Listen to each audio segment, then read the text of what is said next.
Good evening and welcome to the board's workshop on February 9th. And if you would, Ms. Jenkins, would you please take the roll call? Ms. Dunbar? Here. Mr. King? Here. Mr. O'Brien? Here. Ms. Fiesel? Here. Mr. White? Yes. Would you all please join me in the Pledge of Allegiance to the flag? I pledge allegiance to the flag of the United States of America and to the republic for which it stands, one nation, under God, indivisible, with liberty and justice for all. Thank you. May we have a motion to approve the agenda, please? So moved. A second? Second. Becky, if you would, please. Ms. Fiesel? Yes. Ms. Dunbar? Yes. Mr. O'Brien? Yes. Mr. White? Yes. Mr. King? Yes. We have 4 items under tonight's board work session. And as a reminder, our work sessions are to gather information, to hear reports in more depth, and allow more time for discussion on the board. We do not take any action this evening at a work session. That would come at our regular business meetings. So just with that set up, our first item on the agenda is a discussion about the attendance area boundaries.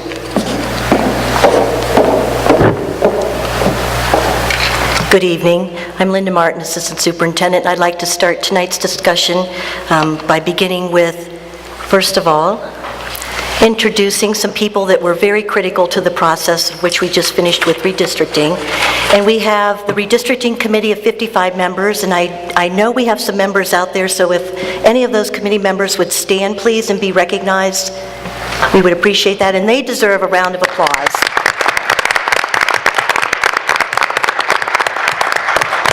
Thank you, committee members. Our committee had 2 co-chairs. We had Karen Clark and Mark Iannata. Mark and Karen.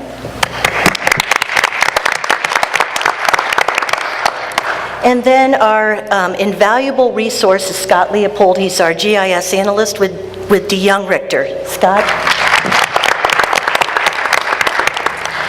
Tonight's agenda, we're going to talk about 4 different things. We're going to start with the history and the demographics of the district and the process of the redistricting agenda.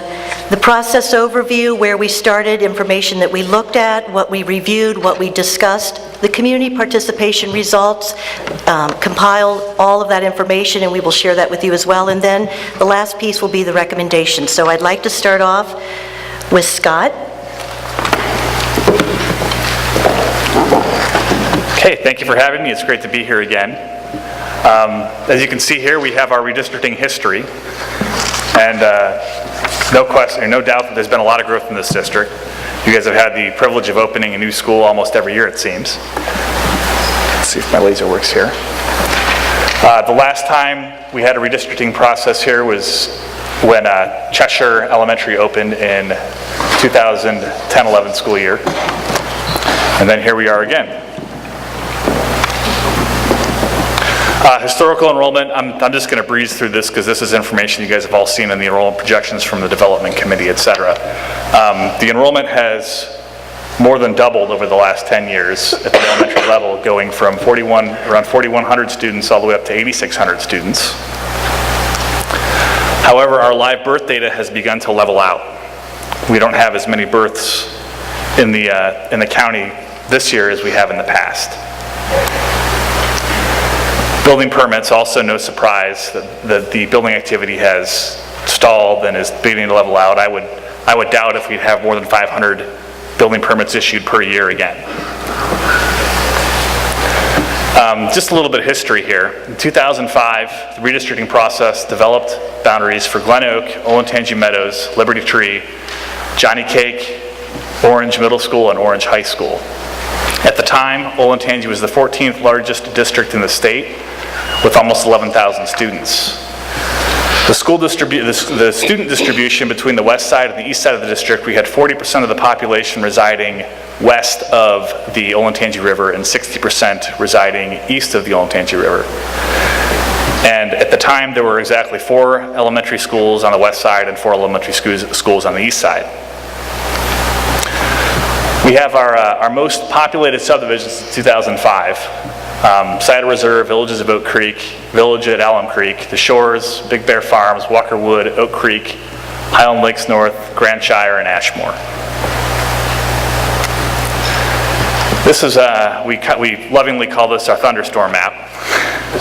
This shows the population density in the district at the elementary grade level in the year 2005. And this little crosshair I have here is the geographic center of the district. So you would have half of the students residing north of this point and half of the students residing south of this point, half west and half east.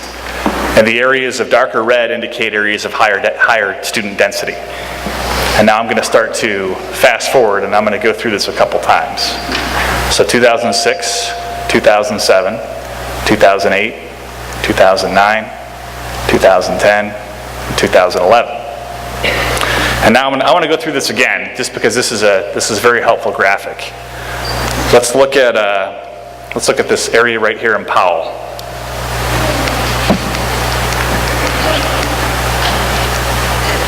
You can see it's actually declined. And there's kind of a misconception that the district is growing everywhere. And that's not true. It's actually shifting in a lot of areas. You've got fluctuations of housing turnover where you have older parents that are having their children and staying in the district and they're not being replaced by younger parents.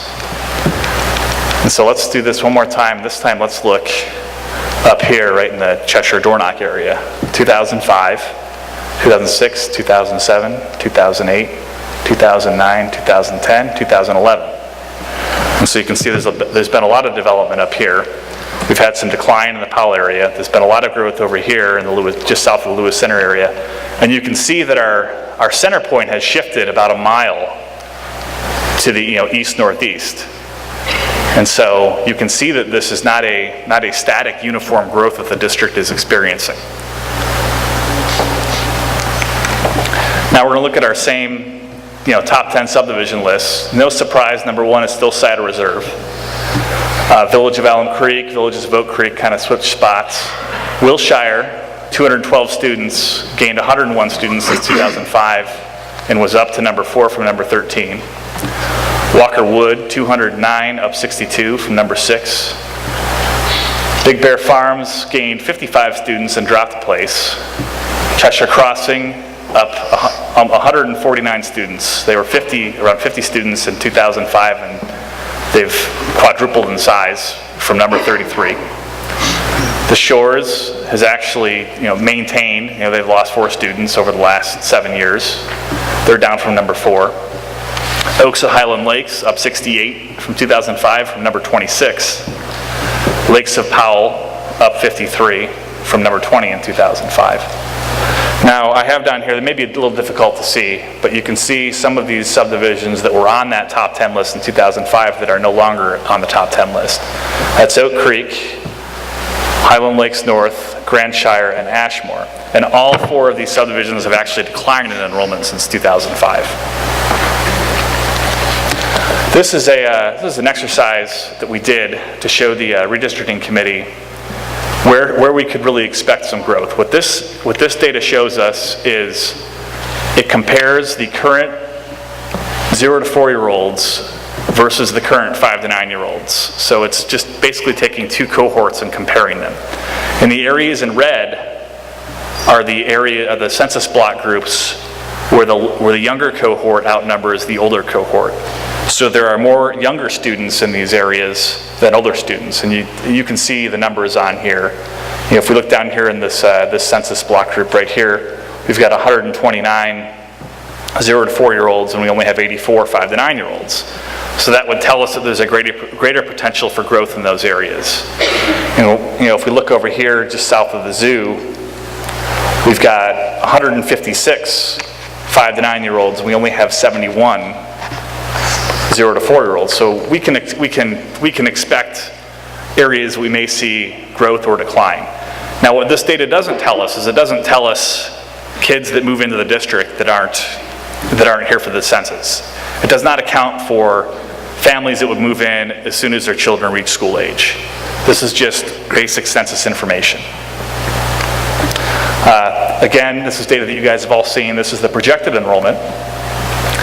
Right now, the district is about 8,600 students at the K-5 level, and we see that kind of leveling off just over 9,000 over the next 10 years. And reasons the enrollment is beginning to stabilize is, like we'd shown before, the decreased birth rates and the decreased new housing starts. Okay, now, in 2011, Olentangy is the 8th largest district in the state. Bonus points if you can name the other 7. The demographic center of the district has shifted further to the east. Some neighborhoods have declined significantly in enrollment. And kind of our student distribution versus our school distribution is kind of more in balance and more uniform. We've got 36% of the population residing on the west side of the district, 64 on the east, and we've got 5 schools on the west side of the district and 10 schools on the east side of the district. Okay, now I'm going to turn it over to Mark. Karen, sorry.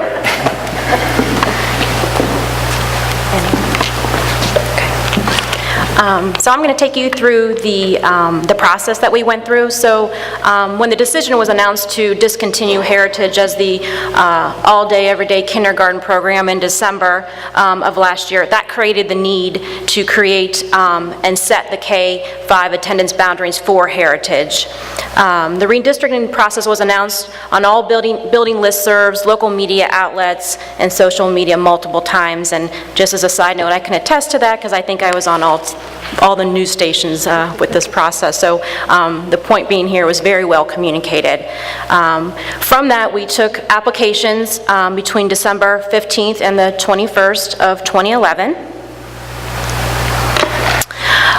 In terms of the process and the overview, we reviewed this with the committee on our first meeting, being the goal of the process is to develop and vet the options for the elementary boundary changes that adhere to the parameters resolved by the school board, and we'll see those in a few minutes. These options were presented to the committee, for the community for comment, with the final decision residing with Dr. Lucas tonight. The deliverable from the overall process is a redistricting report that contains the committee's recommendation along with all public comments for the superintendent. And just in summary, these should be very familiar. We had our first meeting with the committee, so they would have that by their side. So as we talked about options, that they knew that these were the parameters. Things like transportation safety and efficiency should be considered. Attendance areas should not be aligned with any political boundaries. Middle school feeder continuity should be taken into consideration, and all buildings should have balanced utilization. The process began with Scott from DeYoung, who, as you've seen, the detailed maps and all the data that was collected on the onset, which then transpired into the internal administrative exercise, which developed 6 options. When the redistricting committee was formed, our first meeting reviewed the backgrounds, including parameters, expectation from community members, and how the process would work. So they reviewed the 6 options that first meeting, followed by our second meeting, which those 6 options after small group work turned into 16. On meeting 3, we took those 16 options, again working with small groups, and narrowed those back down to 5. That followed our community dialogue night on January 24th, where feedback, opinions were commented on the 5 options. From the results, so from our community dialogue on the 24th, we had over 300 attendees that night, which was a fantastic turnout. We had 142 individual surveys completed that night before folks left, and 31 group surveys. So at the community dialogue, there was small group work, 31 groups, trying to make their consensus at the table, turn those in, and then from that, the online survey resulted in 104 surveys, which was online for 1 week for the community to provide their input. And before I turn that back over to Scott, I just wanted to say to the board, I wanted to thank the board. I wanted to thank our small work group of Linda, Krista, Karen, Mark, and Scott, and certainly the committee members who I know many of you are here. It was a terrific process. I was proud to be part of it. And so I just wanted to say thank you. Thank you. Okay, as Karen had said before, we had a great turnout and participation at the community dialogue and through the online survey. We didn't have any groups that were disproportionately represented. I've been in processes before where it's unfortunate where one school will come in and dominate a process, and that simply was not the case here. You know, if we look at all of our data over here, we have a fun little matrix over here that has every single result from the individual and the web surveys, and it identifies each respondent by which subdivision they're affiliated with. And so if anybody is curious to see that information, it's hanging up on the wall here, and it would also be available on the website. There was some concern with the online survey that the survey would not be submitted unless the participant selected a preferred option. And the reason we had that question on there is the intent of the survey was to kind of gather the opinion of what's best for the district. And some people could not come to that. They were fixated on how they were affected by the changes, and they could not make a decision. So please take the time to note that on this little DNA chart here, as we've lovingly called it, there are several entries where the participant disagreed with all options. And so we didn't want to skew our data in any way, but there are some entries on there that the users did not agree with any of the options. Okay, here you can see the combined results. Again, this is information that was all shared with the redistricting committee. Option A had the highest level of agreement with about 70%. Option B, about 55% agreed. Option C, only 40% agreed. Option D, about 55% agreed, and option E, only about 35% agreed. And then when we asked each individual what their preferred option was, we had 39% for option A, 19 for B, 8 for C, 21 for option D, and 13 for option E. The group results kind of fell in line, but the groups did have the opportunity to select, could not come to a consensus, and that's what this gray bar is here. At the end of the evening, the groups were given the opportunity to kind of post their group opinion on some flip charts, and this is kind of the cleaned up version of that. And the big take home here is that there were a lot of groups that could not come to consensus. This is a sensitive issue, and a lot of people just had to agree to disagree. But these are similar to the individual results where options A and option D were favored. Okay. I think we're going to turn it over to Mark.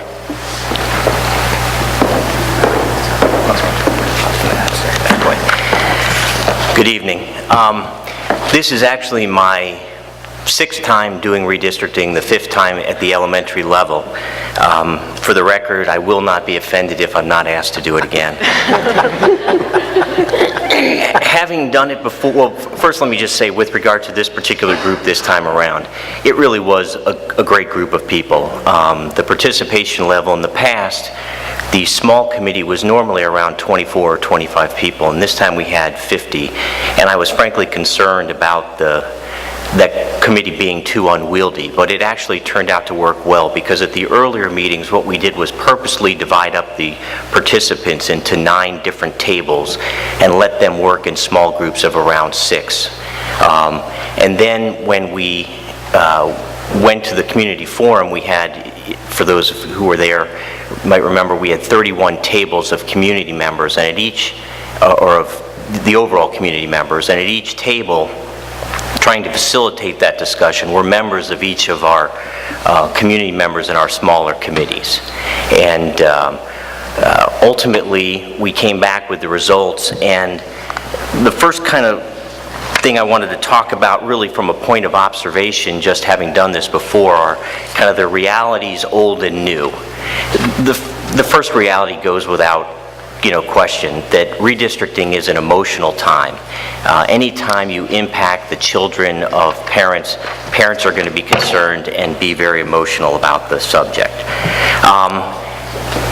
I'm not sure whether the internet helps or hurts. Everything we did was on the internet almost immediately after the meeting, and yet there was still a great deal of misinformation within the community. Whether people were looking at maps that were 2 weeks old and we were well beyond, or whether there were rumors just starting and spread amongst communities about how we were dividing neighborhoods and where we were dividing neighborhoods and things like that. It was just a great deal of misinformation that, of course, sets the process back quite a bit. The other reality, which has been a reality from the beginning, is that while we target no neighborhoods, there are certain neighborhoods that are always in play. Because of the size of the neighborhood and the location of the neighborhoods within the district, you always have to consider moving them because of where they are and how they would impact the population within a particular elementary school. Again, Dr. Lucas has said this, and we say it continually, there is no perfect plan. Despite efforts of everyone to come up with the best plan, there is no perfect plan. And at the end of the day, I'm certain that there are going to be people that are upset with the decision. There have been in the past, and there will probably continue to be in the future anytime you move someone's attendance boundaries. Looking at the new realities, though, things we hadn't really seen in the past that we are seeing now. One is, with the lack of new build growth, it's harder to predict where the growth is going to be in the district. In the past, we could literally see that somebody had bought land, somebody had pulled 150 permits, and they were in the process of building homes. We could calculate a yield for number of children coming out of those homes at each level, and it was easy to project that. Now, it's much harder to do. The other factors that are impacting growth more are the turnovers of existing neighborhoods, kind of the life cycle of the neighborhood. It was a starter home for somebody, the kids have grown up, they're through the system, but the parents still haven't moved away. Sooner or later that house is going to turn over and it's likely going to be a starter home again, and we're going to have new kids in there again. The other thing I think we're seeing is the financial situation of adjacent school districts impacting our growth. It's clear Olentangy is the school district people want to be in. It's a good school district. We pass levies, we pass bonds, we continue to grow, and yet we continue to improve excellence within the system. And so people want to come here. And there are school districts around us that are having problems passing the levies, and I think we're going to see people leaving those districts and coming to Olentangy, and that's going to affect our growth. One of the other things that we had always talked about in the past is that we were going to get to the point where we could lock in attendance boundaries, that there were neighborhoods that were going to be fully developed and we could lock in the boundaries around that neighborhood. That is proving either elusive or almost impossible to do. Two examples that I would point out, the first would be Wyandotte Run Elementary School. In every other redistricting I've done, every effort was made to get students out of Wyandotte Run. It always seemed to be the fallback. We had the modulars there early in my tenure doing some of this stuff, and we always could squeeze more kids in there. Well, this time we're actually looking for kids to put into Wyandotte Run. The other area, as Scott pointed out on the map, is the Powell area. We really thought that some of those schools down in the southwest corner of the district would lock in and we could hold them for a long period of time, and it doesn't appear that's going to be the case going forward in the future. The other thing what's kind of interesting, and it's somewhat of an old reality, but I think also kind of a new reality that you can't figure out, is that despite the availability of the online surveys, and despite the great response we got, given the size of the district now, we still are not hearing from a lot of households that have children that are elementary school age. And the question is, what do we do with the fact that they're not responding? Are they just accepting the process? Are they indifferent to the process? Are they just kind of surrendering to the inevitability that, there's going to be redistricting, there's nothing we can do about it? But how do we factor that into reaching the final conclusion? And that's, like I said, I think somewhat surprising given the fact that they have so much ability to respond online. After the surveys were in, we had an opportunity to look at all of them. There was more than 150 pages of comments that were provided, and from those comments, there were really just a few significant concerns and comments that were repeated over and over again by community members. First, move the fewest number of students. That was almost everybody's response. The second was, don't split communities. When they say communities, I would interpret that as neighborhoods. There are a lot of people that say, don't split our community, and our community is, and they'd say the name of their subdivision. So to me, don't split subdivisions is a big thing. Avoid double moves, where you've moved somebody out of a school and then a few years later you move them right back into the same school. Or you move them and then 2 years later you move them again somewhere else. Another big one this year, because this was something we talked about quite a bit, was do not move students simply to enhance utilization at the buildings. That parents don't seem to care about the fact that we have uniform enrollment at all the schools across the district. I recognize that's kind of a parameter that we want to do that, but that was not in favor with most of the parents commenting this time on the surveys. Another is align feeder schools to avoid cross-district moves. We don't want some child on the west side for elementary school moving to the east side, for middle school moving back to the west side, or vice versa. Always, again, consider travel times and safety issues on the buses. I think, from the beginning we've seen everybody has a concern about 23, crossing 23, traveling up 23, and they want the district to make sure that it's considering those anytime they're moving students along that. And I think the final thing was considering the availability of extracurriculars at each school, things like chorus, strings, things like that. I think parents are concerned that we consider those things in making the recommendations. I think that's...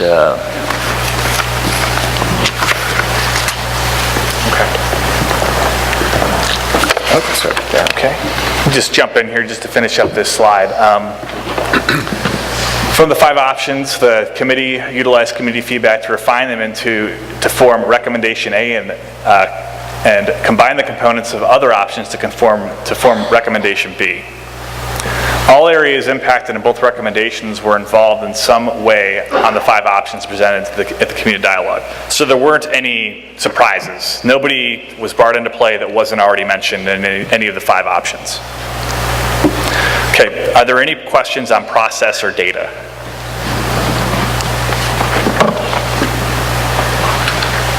Okay. I don't think so, Scott. Okay, Dr. Lucas is coming up. Unless he's going to speak from us.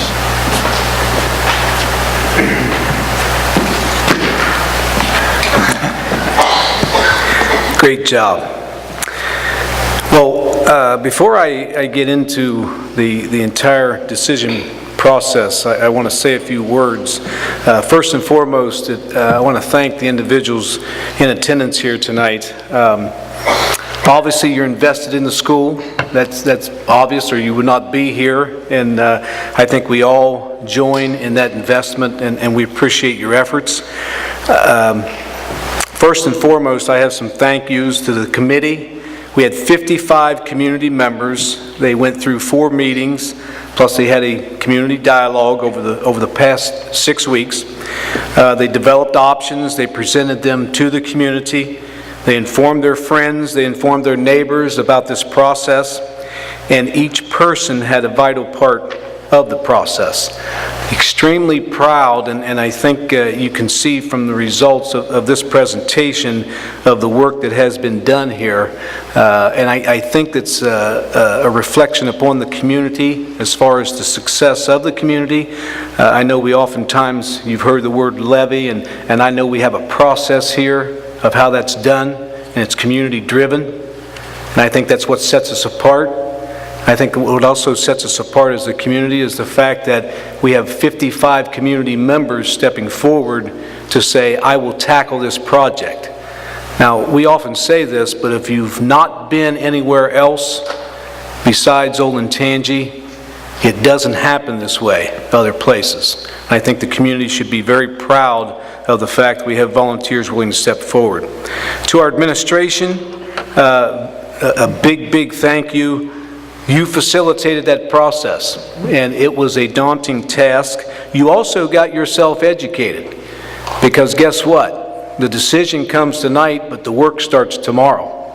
Because as you know, the kids will show up, and the phone calls will begin, and I appreciate the fact you got yourself educated on the entire process.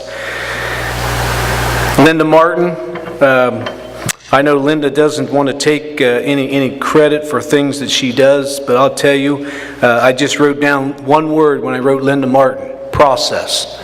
She understands it. She's been with me now, I believe, 10 years, 12 years. Whatever it is, she's good, I can tell you that. And obviously that's why I bring her with me to places.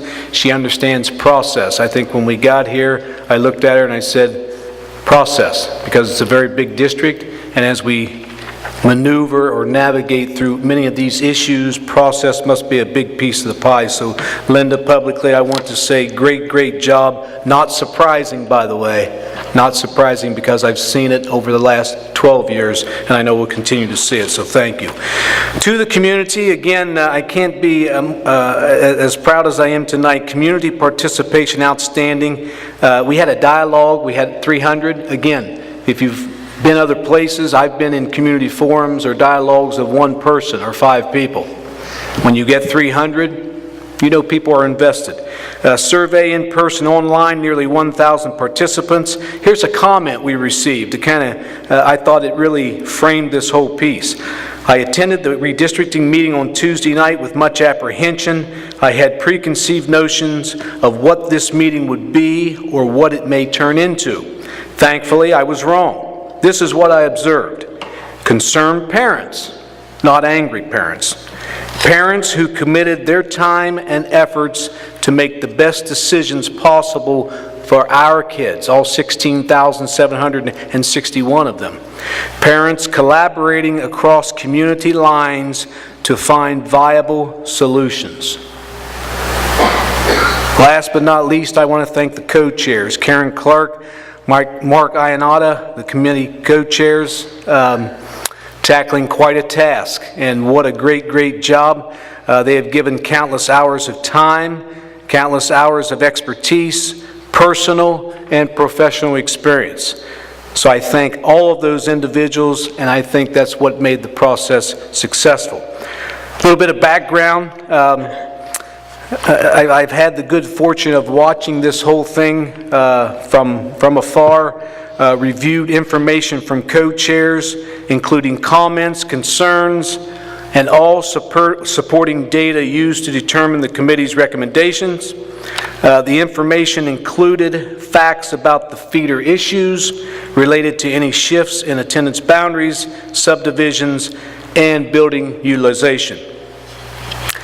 Throughout this a few things we can assure you from the process. 1, we are committed to transition the process and support to all students through the efforts of our building principals. That will start tomorrow. That's actually already started. 2, Mark Rafe will work closely with all the elementary principals on those transition plans. 3, many elementary principals actively involved in the process, as I already mentioned, working with the redistricting committee.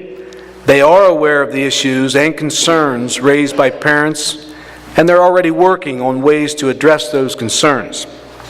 4, our transportation department will examine the efficiency of bus routes. 5, we will continue to ensure and emphasize safety for all children. 6, Mark already alluded to this, no plan is perfect. 7, we will continue to provide a high-quality education. I would call it a world-class education, regardless of what building your children attend. And 8, Olentangy students receive one of the best educations in the state, if not the nation, and will continue to do so next year and beyond. Decision-wise, after reviewing all information, my decision comes down to this. I select the committee-favored option, which is a slightly modified version of option A.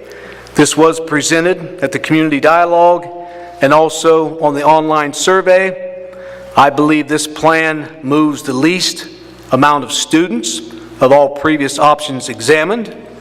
I believe it impacts the least amount of buildings in the district, 6. I believe it avoids many potential double moves. I believe it does not split neighborhoods. And I believe it is responsive to community sentiment not to move students, simply to enhance utilization at schools. I'd like to take a few minutes now to allow Scott to address more specifics of the plan that we are going with. Scott? Is there any way to turn the lights down just a little bit so we can see the plan better? Give me just a second. Okay, just some of our quick metrics that the group is familiar with using. We kind of had this chart for all the options, so I'm sure a lot of you have seen it. This choice would move 595 students. Now this number is actually going to be less than 595 because that number includes kindergarten through 5th graders. And the 5th graders aren't going to be moving because they're going into 6th grade. This would only involve 6 schools, and those 6 schools are Liberty Tree, Heritage, Glen Oak, Olentangy Meadows, and Walnut Creek. We have 46 students that moved in the 2010-11 process when Cheshire opened that would be moved again. And those are students that are up here, west of the railroad tracks, and students that are right here, right around Heritage Elementary. There are 26 students that had moved in the 2009-10 process when Liberty Tree opened that would move again, and those are some of the students that were up here. I believe it's Burn, Bray, River Bend, that area. If nothing had been done, and Heritage were just to operate next year without being open, without any students, there would have been 4 schools that would be over 100% utilized. In this plan, only 1 would be over 100%, and at that it's negligible because it would be Freedom Trail at 101%. There were 2 schools under 80% before, and now there would be 3. This middle school splits is kind of a touchy issue. Before there were 5 splits, and what a split is it's when you've got 1 elementary school that splits between 2 middle schools. Good example of that would be Cider Ridge. Cider Ridge splits between Liberty Middle School and Hyatt's Middle School. Now there would be 8, but should the superintendent decide to recommend a further process, that could be looked at and investigated. This does have feeders less than 30%, and that was kind of our desirable, 30% was our number that was desirable for a percentage of an elementary school feeding into a middle school. And so before there was 1, and now there's 2, and now there's 3, I'm sorry. Subdivisions affected: Olentangy Crossing, east and west, Olentangy Falls, Orange Wick, and some other non-subdivided areas that were in Arrowhead before. If we look at students that will be moving from Glen Oak to Heritage, Deep River Bend, Hidden Ravines, North Orange, The Notch, River Bend, Village at North Falls, Villas at River Bend Condos, West Orange, and some non-subdivided area. Students that would move from Olentangy Meadows to Heritage, Burn Bray, Fox Ridge, Green Meadows, High Meadows Village, Sycamore Meadows. And some of the area that would be moving from Liberty Tree to Heritage would be Nelson Farms, Timber Lake, Kesselbrook Station, Malabar, Tall Oaks, Thornton Woods, and some other non-subdivided area. There would only be 1 additional move that would not be moved to Heritage, and that's this area that is east of 71 and south of Polaris. And this is Kenyon Square Apartments, Villas at North Star and Walnut Bend, some of these areas that are off of County Line Road. Okay. Do we have any questions? There we go. Hold on 1 second. I have a couple other things to say, and then we'll open it up for questions from the board. I think as Scott already alluded to, the middle school does have some issues, and I want everyone to know that, as did most of the plans that we examined, at the March Board of Education meeting, we will share corrective action to address the middle school feeder concerns that result from this plan. And in closing, I guess I start the closing with a question: how long will this plan last? And I think as we have seen Scott's history, it is one that, as I continue to tell people, as long as we grow, we'll continue to have to redistrict, and we will continue to grow. Our hope is it is able to last 2 to 3 years. In past years, we could anticipate with great accuracy the need for redistricting due to building permits and birth data. Now, it's very hard to predict the future. Things like economic downturns, neighboring districts failing levies, the plight, addition, or coming back of students from charter schools and private schools. The transitions of our neighborhoods. We have 20-year-old neighborhoods now transitioning over, empty nesters moving out, new families moving in. I do want to remind everyone, information will be posted on the district website this evening. If you do have a comment to share, you will find a link to leave your comment with. I again want to thank the efforts of the committee, and we would be glad to entertain any questions from the board at this time. Questions, comments? I just want to, this might be for Mark. I think, and tell me if I'm wrong, this is the fewest students we've ever moved in redistricting. I think it is. It likely is. Because, And it would clearly be the lowest as a percentage of the overall population. yeah, and so that's what I am very pleased about, because in past it's been, you know, in the neighborhood of 1,000 were moved. So to limit the number of students affected is very acceptable to me. But I can also say that, having been a parent who's lived through multiple redistrictings, and actually every board member except for Kevin, except for Adam, because his kids aren't old enough yet, but we've all lived through it, and our children are still alive. And 3 of them are in college and doing very well. One of them's in grad school. So it is not a fun process, but it is a very doable process. And I keep telling people, you know, I was involved with Mark for many of these redistrictings. If we were doing something wrong in the process, that would be reflected in our academics. And our academics have only increased year after year after year. So I have to believe that we are truly doing something right. And the whole goal of this is to do something right for the good of the entire district. And I think that with this Plan A, that is what is being done. Kevin, Adam? So Dr. Lucas, you threw out a little statement in the end there about middle school corrective action. Can you spend a minute on that? What types of things you may be looking at? What types of things you're trying to correct? I think the issue is, you know, the feeder situation, as Scott has already mentioned. One would be, for example, a concern of moving west to east to west. I would rather save those comments and decisions for March, but I do want to assure everyone that we're going to go back to take a look and clean that up, you know, rather quickly.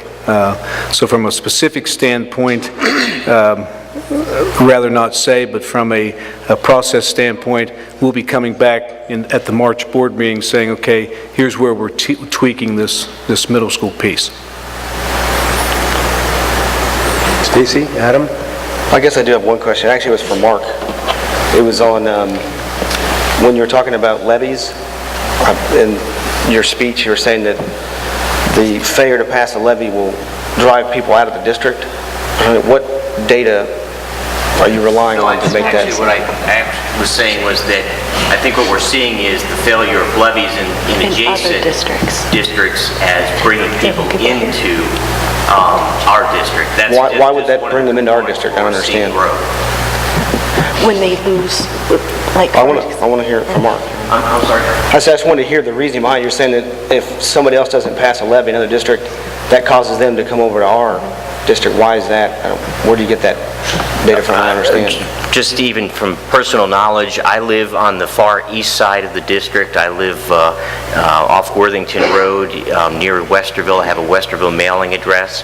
And we know people, I know people who have left the Westerville School District in really the last 5 years as Westerville's continued to struggle with passing levies. They've looked for more stability. They can move 2-3 miles down the road, not far from where they used to live, and yet be in a school district where they're seeing more stability from the point of view of levies and just quality of education. Okay. So I don't have specific numbers, but I have seen it from personal experience. Okay.